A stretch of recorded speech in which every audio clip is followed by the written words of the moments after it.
Good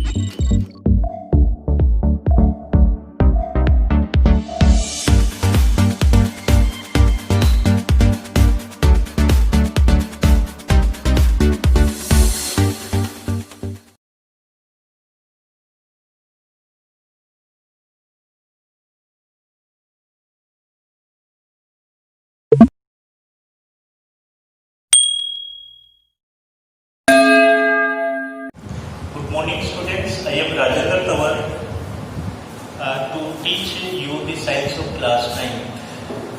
देखिए class 9 की science में आज हमारा ग्रेविटेशन लेसन फिनिश होगा। ग्रेविटेशन एक बहुत छोटा सा लेसन है, फिजिक्स का एक इम्पोर्टेंट पार्ट है। आशा करता हूँ कि भी सभी बच्चे जो है फिजिक्स से ज़्यादा नहीं कतराते होंगे।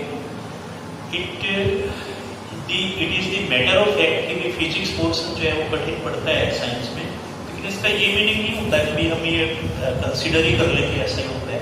You should all keep in mind to study these all. मेहनत करेंगे तभी आप सीख पाएंगे। देखिए इस लेसन को आज हम फिनिश करेंगे 2-3 छोटे छोटे बचे हुए टॉपिकों के साथ।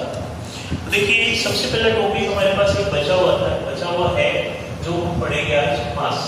What is mass?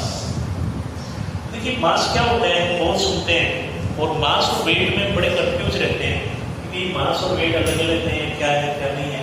इनको आप स्पष्ट तरीके से समझें। देखो मास एक property of material, mass is the property of matter, mass is the property of matter which generate the inertia in the object, which generate the inertia in objects के अंदर जो इनर्शिया पैदा करता है। अब देखो इस इनर्शिया के पास हम वापस आते हैं कि इनर्शिया हमने मौसम में पढ़ा है, ठीक है। और मैं बहुत ये चाहता हूँ कि आपको फिजिक्स में इतना जो है मिठाई जैसा इंटरेस्ट क्रिएट हो, आप बार बार इन चीजों को पढ़े। देखिए मौसम में हमने इनर्शिया पढ़ा था न्यूटन के फर्स्ट लॉ में, और इनर्शिया जो है वो हमें क्या कहता था कि इनर्शिया किसी भी ऑब्जेक्ट की अपनी ओरिजिनल स्टेट में रहने की टेंडेंसी होती है। कोई भी ऑब्जेक्ट जिससे रेस्ट मोड में होता है उसी मोड में वो रहना चाहता है, उस मोड को चेंज करने का यदि कोई ऑब्जेक्ट प्रयास करता है वो उसका विरोध करता है। इसी को हम इनर्शिया कहते हैं। और हमने पढ़ा था कि इनर्शिया 3 प्रकार का होता है, inertia of direction, inertia of motion, inertia of rest. तो इनर्शिया ऑफ मोशन तो हमें समझाता है कि जो ऑब्जेक्ट चल रहा है वो चलता ही रहना चाहता है, अगर आप रोकने का प्रयास करोगे वो आपको टक्कर मारेगा। इसी प्रकार यदि रुका हुआ है, यदि आप उसको चलाने का प्रयास करोगे तो आपको उसको धक्का लगाने में पसीना आएगा। मतलब कुल मिलाकर की बात ये है कि वो अपनी ओरिजिनल स्टेट में रहना चाहता है। इस गुण को ही हम इनर्शिया कहते हैं, और ये गुण मास के कारण होता है। ये बात हम यहाँ कह रहे हैं कि मास से मैटर की एक ऐसी प्रॉपर्टी होती है जो उस मैटर में इनर्शिया क्रिएट करता है। इनर्शिया मास जो है इनर्शिया मोशन का भी क्रिएट करता है और रेस्ट का भी क्रिएट करता है। एक बड़ा सा ट्रक यदि खड़ा हुआ है रोड पर तो उस समय उसका मास अधिक है, उसका मास उसमें इनर्शिया और रेस्ट को बढ़ा देता है। और जब वही ट्रक चल रहा है किसी स्पीड पर उस समय उसका वही मास उसकी इनर्शिया और मोशन को भी बढ़ा देता है, और इसलिए चलता हुआ ट्रक जोरदार टक्कर मारता है और रुका हुआ ट्रक जोरदार फोर्स के द्वारा ही चलाया जा सकता है। इस तरह से हम ये कहते हैं कि मास एक ऐसी प्रॉपर्टी है जो इनर्शिया क्रिएट करती है। ये एक स्केलर क्वांटिटी है, ये कांस्टेंट क्वांटिटी है, इट इज कांस्टेंट एवरीवेयर। इसके बारे में कुछ बातें लिख रहे हैं कि ये प्रत्येक जगह कांस्टेंट होती है।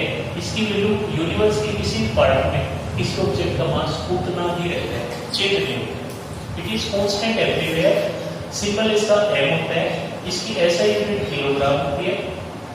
ये सारी बेसिक बातें हैं, और हम ये कहते हैं कि किसी भी ऑब्जेक्ट का mass everywhere in the universe same रहता है। This is known as mass. ये इनर्शिया पैदा करता है, और हम ये कहते हैं कि इनर्शिया क्रिएट करने के लिए रेस्पॉन्सिबल है। This was all about mass. Mass में हमें इतना ही पढ़ना है कि मास जो है इस तरह से ऐसा यूनिट है, ये इसका सिंबल है, ठीक है, और ये इसका जो है गुण है, प्रॉपर्टी। अब देखिए अगला टर्म आता है आपके पास वेट। तो वेट क्या होता है? Weight is the coordination of mass and acceleration. Mass और एक्सेलरेशन का कोऑर्डिनेशन वेट होता है, लेकिन फिर से मैं एक बार इसको दूसरे शब्दों में लिख पाता हूँ। हमें लिखते हैं weight of object is, weight of object हम इसकी डेफिनेशन में लिखते हैं कि weight of object is, weight of object is what we say gravitational force on an object, किसी भी ऑब्जेक्ट पर लगने वाला gravitational force, weight of an object is gravitational force on it, किसी भी ऑब्जेक्ट पर ग्रेविटी के द्वारा लगाया गया जो फोर्स होता है वो ही उसका वेट होता है। जैसे हम ये कहते हैं न्यूटन के नियम से हमने ये पढ़ा था F तो m इंटू a के इक्वल होता है, और फिर हमने ये भी पढ़ा था कि m की मास है उस ऑब्जेक्ट का, तो एक्सीलरेशन ड्यू टू ग्रेविटी को g होता है। इसलिए हम कहेंगे कि ग्रेविटी अर्थ जो है वो कितना फोर्स लगाती है किसी भी ऑब्जेक्ट पर, mg, और ये mg ही क्या कहलाता है, वेट ऑफ द ऑब्जेक्ट कहलाता है। वेट का जो सिंबल है वो W होता है और ये m इंटू g के इक्वल होता है। तो ये फोर्स है, इसलिए इसकी SI यूनिट क्या होगी, न्यूटन, और इस न्यूटन यूनिट को हम दोबारा इस रूप में हम कैसे लिख सकते हैं, किलोग्राम मीटर पर सेकंड स्क्वायर, ये भी हम इसको लिख सकते हैं। हमने कहा कि वेट ग्रेविटेशनल फोर्स है और इसलिए वेट जो है वो m इंटू g के इक्वल होता है, W is equal to m into g। अब चूंकि हम ये कहते हैं कि ये फोर्स है इसलिए SI यूनिट न्यूटन होगी। न्यूटन को यदि हम टुकड़ों में बांट कर लिखें वी विल बी से किलोग्राम मीटर पर सेकंड स्क्वायर। इस प्रकार से हम ये कहते हैं कि ये वेट का डिस्क्रिप्शन है, लेकिन कम से कम हमने ये देखा कि weight does not remain constant, weight किसी ऑब्जेक्ट का कांस्टेंट नहीं रहता है। It depends not only on the mass but it depends on the acceleration due to gravity also, तो ग्रेविटी पर भी डिपेंड करता है। और इसलिए हमें पता है, हमने पढ़ा है, इसी लेसन में पढ़ा है कि हर प्लैनेट की ग्रेविटी डिफरेंट होती है, और जब हर प्लैनेट की ग्रेविटी डिफरेंट है तो ऐसी स्थिति में हर प्लैनेट पर एक ही ऑब्जेक्ट का वेट डिफरेंट होगा, जिसका मास सेम है, हर प्लैनेट पर मास सेम रहेगा लेकिन उसका वेट डिफरेंट होगा। जैसे एक एग्जाम्पल के लिए लिखते हैं कि कोई ऑब्जेक्ट अगर यहाँ पर 1 किलोग्राम वेट का है,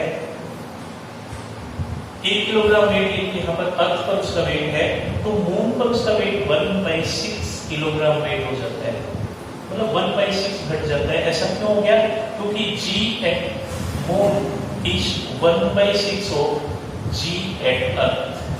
अर्थ के ऊपर जो g की वैल्यू होती है, अर्थ के कारण जो g की वैल्यू होती है वो मून से बड़ी होती है। हमें कहेंगे कि मून की ग्रेविटी जो है 1/6 होती है अर्थ की, और इसलिए वेट भी 1/6 हो जाएगा। ये जो है वेट का पूरा था कि वेट में आप ध्यान रखेंगे कि वेट जो है वो एक बदलने वाली क्वांटिटी है, ये यूनिवर्स में सब जगह पर समान नहीं रहती है। वेट जो है ग्रेविटी के कारण लगने वाला फोर्स होता है, वेट का सिंबल W होता है, ऐसा यूनिट न्यूटन या किलोग्राम मीटर पर सेकंड स्क्वायर। इस बार ऑल अबाउट वेट। और अब एक लास्ट टर्म इस चैप्टर का बचता है हमारे पास, वो है वेटलेसनेस। वेटलेसनेस, देखिए वेटलेसनेस क्या होती है, डेफिनेशन में हम ये लिखते हैं कि अपने कहेंगे वेटलेसनेस क्या होती है, हमें कहेंगे कि डिक्रीज, आप कहेंगे कि decrease in the weight of some object, weight of some object when falls from, when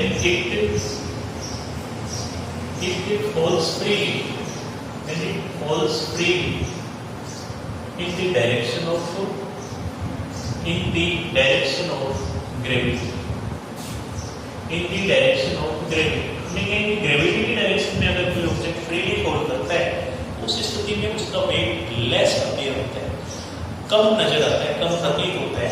इसको हम कहते हैं वेटलेसनेस। और ऐसा आप ऑब्जर्व किया होगा आपने, अगर कभी झूला होगा तो झूले में आप देखेंगे कि जब आप इस तरह से स्ट्रेट करते हुए एक साइड से यहाँ पहुंच जाते हैं, तो जब यहाँ पहुंचते हैं तब तो आपको ऐसा लगता है कि मैं कुछ हूँ, लेकिन जब यहाँ से झूला नीचे गिरने को होता है तो आपको ऐसा लगता है जैसे आप लाइट हो गए हैं।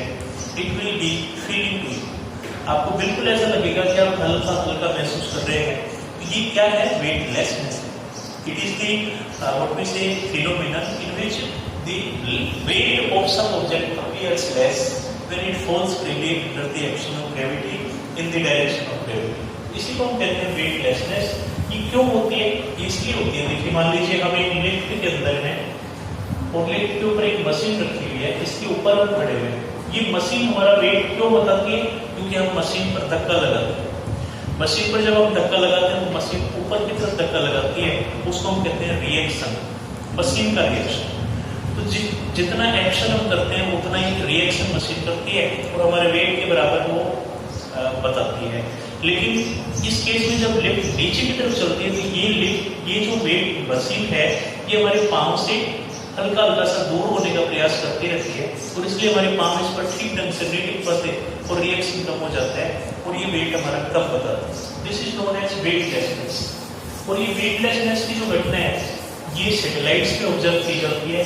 जो स्पेस क्राफ्ट होते हैं जो अंतरिक्ष में जाते हैं उनको जो है ये वहाँ पर ऑब्जर्व की जाती है।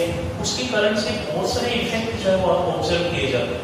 एक अंतरिक्ष यात्री एस्ट्रोनॉट जो होता है वो तैरता रहता है, वो आगे देखेंगे कि वहां पर तैरता रहेगा, इस चीज को पकड़ करके ही वहां पर जो है उसको स्टैंड करना पड़ेगा। खाना जो है वो सीधा सीधा वैसे नहीं खा सकता जैसे हम खाना यहाँ खाते हैं। खाना वो कैसे पेस्ट फूड जो है ट्यूब के थ्रू लेते हैं, क्योंकि प्रत्येक चीज वहां जो है लाइट वेटलेसनेस के कारण तैरती है। ठीक है, इसी प्रकार से देखते हैं स्प्रिंग बैलेंस अगर लेकर के वो अपना वेट तोलने के लिए लटक जाता है स्प्रिंग बैलेंस से, तो स्प्रिंग बैलेंस में कोई रीडिंग नहीं बताई कि उसके वेट को 0 बताती है। इस तरह के ऑब्जर्वेशन हम जो है एक एस्ट्रोनॉट्स के साथ में ऑब्जर्व करते हैं। ये सारे ऑब्जर्वेशन वेटलेसनेस के कारण है।